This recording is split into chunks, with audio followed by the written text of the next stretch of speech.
what I've come to understand as being a Western point of view, it's very individualistic.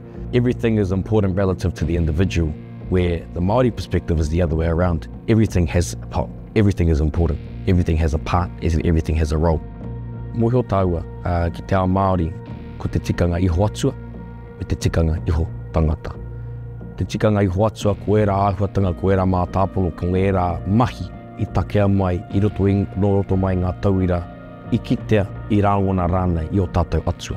Nā wai, ka whai toronga e rā tikanga, ana ka hua mai ko ngā tikanga iho tangata. E rā mea ka tā e tātou te panoni i te au i te pō, i te au i te pō.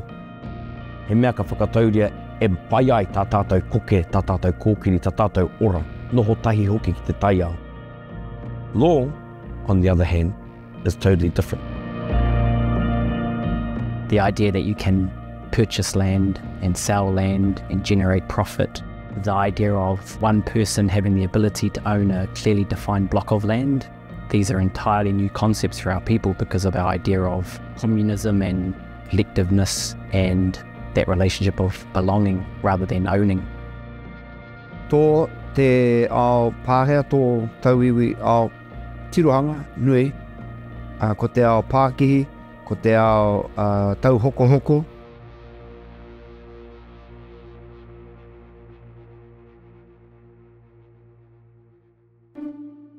Law comes from a place of enforcement, comes from a place of he momo, he hāmenetanga tōna, ne, he whakahau, me pēnei, me pērā.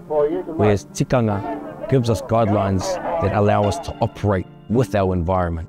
It's not saying this is right or this is wrong, it's saying this is the most appropriate way or this is the most practical way to be able to exercise this particular function at this particular moment. Tua ki te whakaaro ake tātou ki ngā wā o ngā mātua tupuna, ko te tikanga te ture. Katoa ngā mahi e ora ai te tangata, e mate rānei te tangata, ka hua ake i ngā whakahaere tikanga. Nō reira, ahakoa he ao anō tēnei, harai te mea kai te kitea whānuitea tērā whakaute ki te tikanga.